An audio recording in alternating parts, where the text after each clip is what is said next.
ایک شخص تھا جو اپنی زندگی کی دوڑ میں آگے بڑھتا جا رہا تھا، وہ ہر چیز حاصل کر چکا تھا، مگر اس کے دل میں ایک بے نام سی بے چینی تھی۔ دولت، شہرت، عزت، ہر چیز اس کے پاس تھی، مگر ایک چیز کی ہمیشہ کمی محسوس ہوتی تھی، ایک ایسی کمی جس کا اسے خود بھی اندازہ نہیں تھا۔ وہ زندگی کے مزے لوٹتا جا رہا تھا، مگر اندر ہی اندر کسی انجانی کیفیت کا شکار تھا۔ ایک دن وہ اپنے دفتر میں بیٹھا ہوا تھا کہ اچانک اسے شدید سینے میں درد محسوس ہوا۔ دفتر میں بیٹھا ہے، اچانک سینے میں درد محسوس ہوا۔ وہ کرسی سے اٹھنے کی کوشش کرنے لگا، جلدی اٹھوں، کوئی گولی ٹکی کھاؤں، مگر جسم نے اس کا ساتھ چھوڑ دیا۔ چند لمحوں میں ہی ہر چیز دھندلی ہونے لگی۔ یہ شخص بے ہوش ہو گیا۔ تھوڑی دیر بعد جب اسے ہوش آیا تو یہ شخص ہسپتال میں پڑا تھا، خود کو ہسپتال میں پایا۔ ڈاکٹر نے اس کی طرف دیکھا اور کہا، تمہیں دل کا شدید دورہ پڑا ہے، اور اگر کچھ دیر اور ہو جاتی تو شاید تم ہمیشہ کے لیے ختم ہو جاتے۔ یہ شخص حیرت اور خوف میں ڈوب گیا۔ وہ زندگی بھر دنیا کے پیچھے بھاگتا رہا، مگر آج جب زندگی خود اس کا ساتھ چھوڑنے کے قریب تھی تو اسے احساس ہوا کہ وہ کتنا خالی تھا۔ اس کے ہاتھ خالی تھے، اس کی آنکھوں سے آنسو بہنے لگے۔ وہ سوچنے لگا کہ اگر آج میں مر جاتا تو کیا لے کر جاتا، اچانک میں مر بھی جاتا تو ساتھ کیا لے کر جاتا۔ کیا میرے پاس کوئی ایسا عمل تھا جسے میں اللہ کے سامنے پیش کرتا اور وہ عمل میری بخشش کا ذریعہ بن جاتا۔ اسی لمحے نرس کمرے میں داخل ہوئی نا، اس نے پوچھا، کیا تمہیں کچھ چاہیے؟ تو وہ بوجھل آواز میں بولا، درد بھری آواز میں بولا، ہاں مجھے کچھ چاہیے۔ نرس نے کہا، کیا چیز چاہیے؟ کہا، میں نماز پڑھنا چاہتا ہوں، مصلی لے کر۔ اس شخص کو حیرت سے دیکھا جسے وہ یقین نہ کر پا رہی ہو کہ ایک شخص جو پوری زندگی نماز سے دور رہا، روزے سے دور رہا، رمضان سے دور رہا، آج دوسری بار زندگی ملنے کے بعد فوراً وہ مصلی مانگ رہا ہے، مگر اب بہت دیر ہو چکی تھی۔ اس نے وضو کرنے کے لیے ہاتھ بڑھایا، مگر ہاتھوں میں سکت نہیں تھی۔ وہ سجدے میں سر جھکانے کے لیے اٹھنا چاہتا تھا، قیام کرنے کے لیے، رکوع کرنے کے لیے اٹھنا چاہتا تھا، مگر جسم میں حرکت نہیں تھی۔ وہ کانپتے لبوں سے بس یہی کہہ رہا تھا، یا اللہ مجھے ایک موقع اور دے دے، اللہ میں سجدہ کرنا چاہتا ہوں، مجھے ایک موقع اور دے دے، میں نماز پڑھنا چاہتا ہوں، مجھے ایک موقع اور دے دے۔ مگر وقت کسی کے لیے نہیں رکتا میرے بھائیوں۔ آنکھوں کے سامنے اندھیرا چھانے لگا، سانسیں بھاری ہونے لگی اور زندگی کی ریت ہاتھ سے پھسل گئی، اور وہ بے بسی سے دیکھتا رہ گیا، مگر اب واپسی کا کوئی راستہ نہیں تھا۔ زندگی نے مہلت دی، ٹائم دیا، مگر اس نے نماز کو وقت نہ دیا۔ آج وقت نے موقع چھین لیا، وقت نے سب کچھ چھین لیا۔ آج وہ نماز کے لیے ترس رہا ہے۔ دنیا نے ہر کامیابی دے دی، مگر آخرت کے لیے کچھ نہ چھوڑا۔ آج دنیا بھی ہاتھ سے جا رہی ہے اور آخرت بھی خالی ہے۔ دنیا بھی ہاتھ سے جا رہی ہے اور آخرت کے لیے بھی کچھ اکٹھا نہیں کیا۔ جب تک زندگی باقی ہے سجدے کر لو میرے بھائیوں، نماز پڑھ لو، کیونکہ ایک دن ایسا آئے گا جب تم سجدہ کرنا چاہو گے مگر تمہارا جسم تمہارا ساتھ چھوڑ چکا ہوگا۔ نماز کو چھوڑنے والا شخص ہمیشہ کہتا ہے کہ کل پڑھ لوں گا، مگر اسے خبر نہیں کہ ایک دن وہ کل بھی نہیں آئے گا۔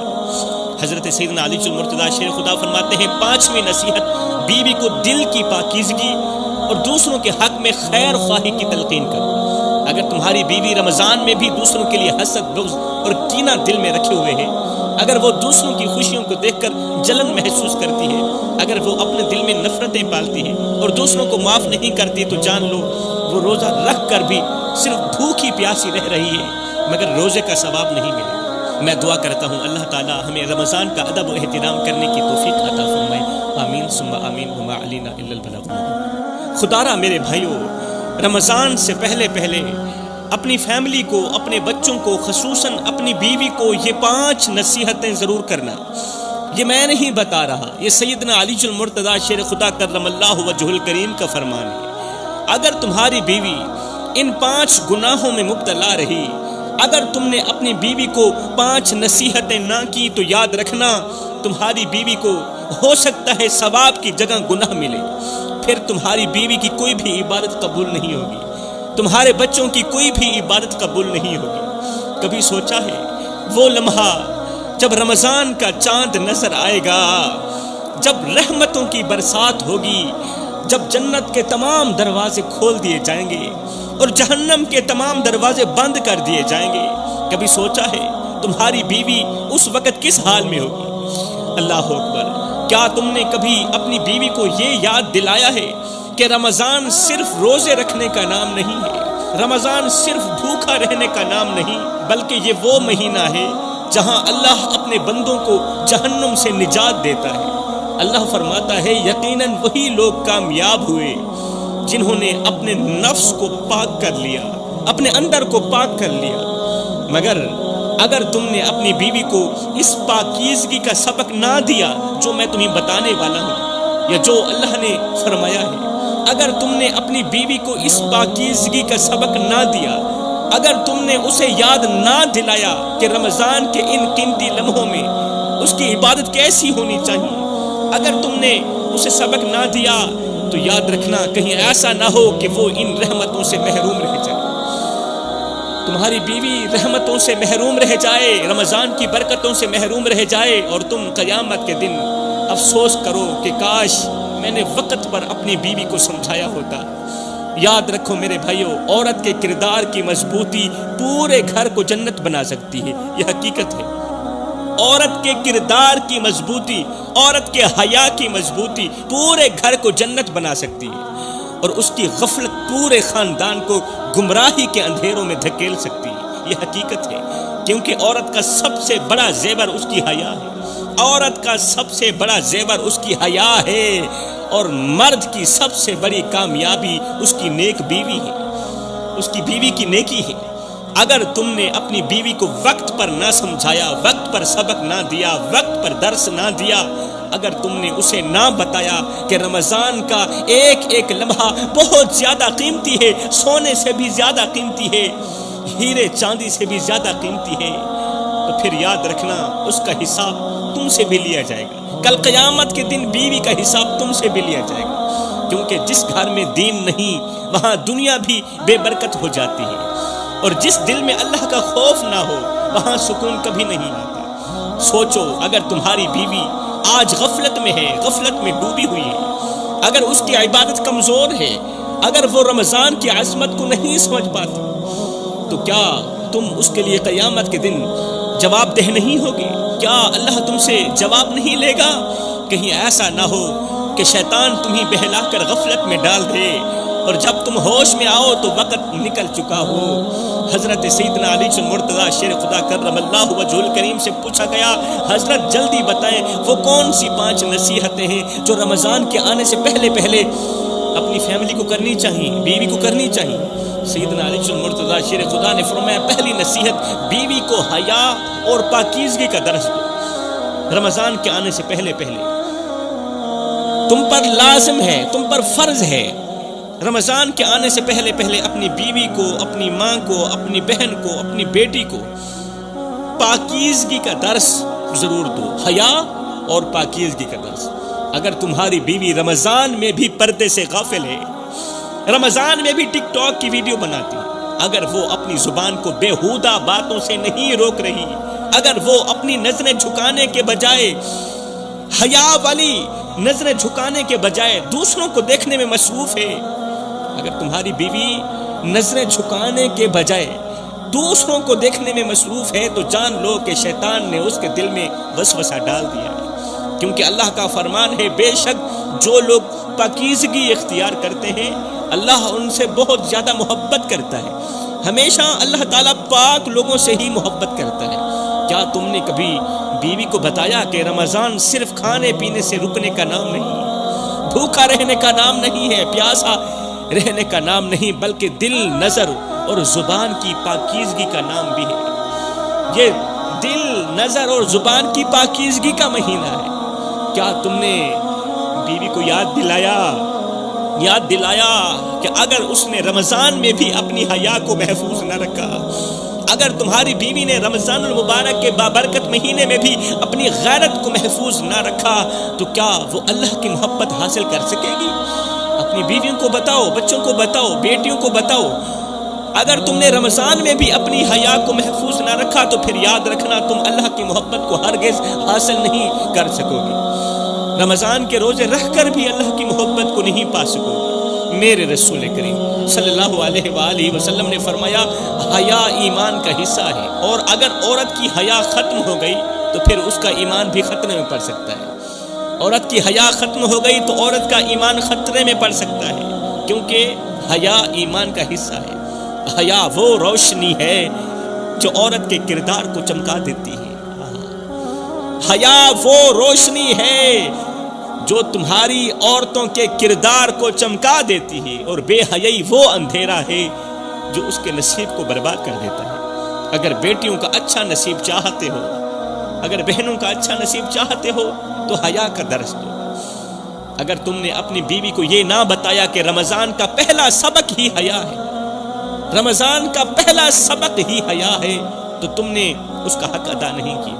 اگر تم نے اپنی بیوی کو نہ بتایا، کیونکہ عورت کی سب سے بڑی عزت اس کی پاکیزگی ہے، اس کی پاک دامنی ہے، اور مرد کی سب سے بڑی ذمہ داری بیوی کی حفاظت ہے۔ کیا تم قیامت کے دن اس کی بے حیائی کے اعمال کا بوجھ اٹھانے کے لیے تیار ہو میرے بھائیو؟ کس کی بے حیائی؟ بیوی کی بے حیائی۔ کس کی بے حیائی؟ بہن کی بے حیائی۔ کس کی بے حیائی؟ بیٹی کی بے حیائی۔ اللہ اکبر!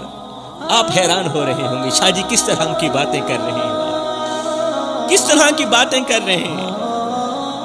اللہ ماشاءاللہ ہر کسی کی بات نہیں کر رہا۔ آپ ٹک ٹاک کھولیں، پھر دیکھنا کن کن کی بہنیں بے حیائی کی دلدل میں ڈوبی ہوئی ہیں۔ کیا تم قیامت کے دن اللہ کے حضور گواہی دو گے کہ تم نے اپنی بیوی کو رمضان میں پاکیزگی کا سبق دیا تھا؟ اپنے بچوں کو رمضان کے آنے سے پہلے پاکیزگی کا سبق تم نے دے دیا تھا، وہ عمل کریں نہ کریں۔ اگر دیا ہے تو تمہیں مبارک، اگر نہیں دیا تو پھر تمہیں خود بھی اس کی نافرمانی کا حساب دینا۔ کس کی؟ بیوی کی۔ کس کی؟ بچوں کی۔ پرانے زمانے کی بات ہے کہ ایک عورت رہتی تھی، وہ اپنی حیا اور پاکیزگی کی وجہ سے بہت زیادہ مشہور تھی، بہت زیادہ مشہور تھی، مگر اس کا امتحان ابھی باقی تھا۔ اس کا شوہر ایک تاجر تھا جو ہر وقت سفر میں رہتا، اور وہ عورت اکیلی اپنے رب کے سائے میں زندگی گزار رہی تھی، آسمان کے نیچے زندگی گزار رہی تھی۔ وہ جب بھی بازار سے گزرتی لوگ اس کی عزت کی قسم کھاتے تھے۔ اس قدر نیک دل عورت تھی، کیونکہ عورت کی عزت اس کی چادر میں نہیں، یاد رکھنا، عورت کی عزت اس کی چادر میں نہیں، اس کی نیت میں ہوتی ہے۔ اور اگر نیت پاک ہو تو دنیا کا کوئی طوفان اسے گرا نہیں سکتا۔ لیکن آزمائش ہمیشہ پاکیزہ دلوں پر آتی ہے، نیک دلوں پر آتی ہے۔ ایک دن ایک ظالم حاکم کی نظر اس عورت پر پڑی، اسلام کی مقدس شہزادی پر پڑی۔ وہ اس کے حسن سے نہیں، اس کی حیات سے متاثر تھا، اس کی غیرت سے متاثر تھا۔ وہ جو ظالم حکمران تھا نا، ظالم حاکم تھا، اس نے اس نیک دل خوبصورت عورت کو دیکھا، دیکھتے ہی فریفتہ ہو بیٹھا۔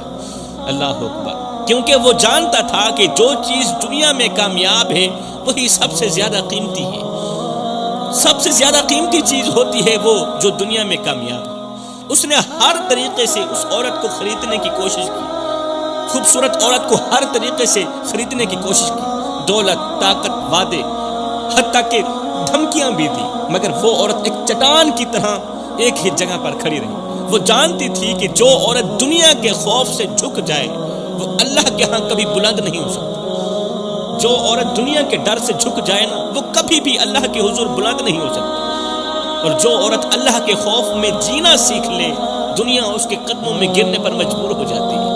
اللہ کے خوف میں جینا سیکھو تو صحیح، اللہ تعالیٰ ساری دنیا تمہارے قدموں میں ڈال دے۔ یہ سب دیکھ کر ظالم حاکم نے اسے قید کرنے کا حکم دے دیا۔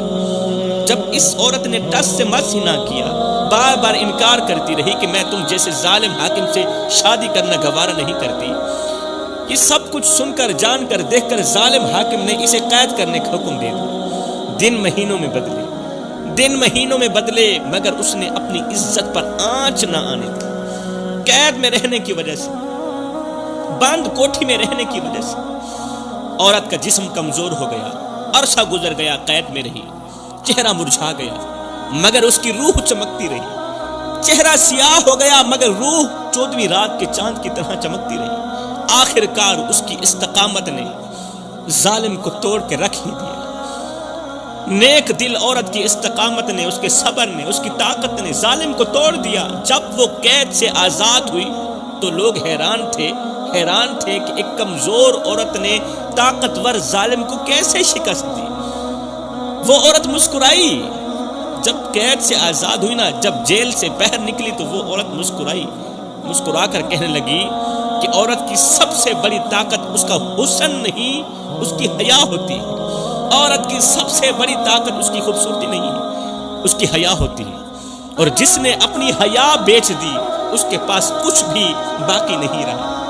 دنیا کی سب سے قیمتی چیز عزت ہے، جو کھو جائے تو پھر واپس نہیں آتی، اور جو بچا لے وہ بادشاہوں سے بھی زیادہ قیمتی ہو جاتا ہے۔ اللہ اکبر۔ یہ دنیا آزمائش کا گھر ہے، جو اپنے نفس کو بیچ دے وہ دنیا میں چند دن جیتا ہے، جو اپنے نفس کو بیچ دے وہ دنیا میں چند دن جیتا ہے، مگر جو اپنی عزت بچا لے، جو اپنی عزت بچا لے وہ رہتی دنیا تک زندہ رہتا ہے۔ اور جو اللہ کے لیے قربانی دے دے، اللہ کے نام پر قربان ہو جائے، اللہ اسے کبھی ضائع نہیں کرتا۔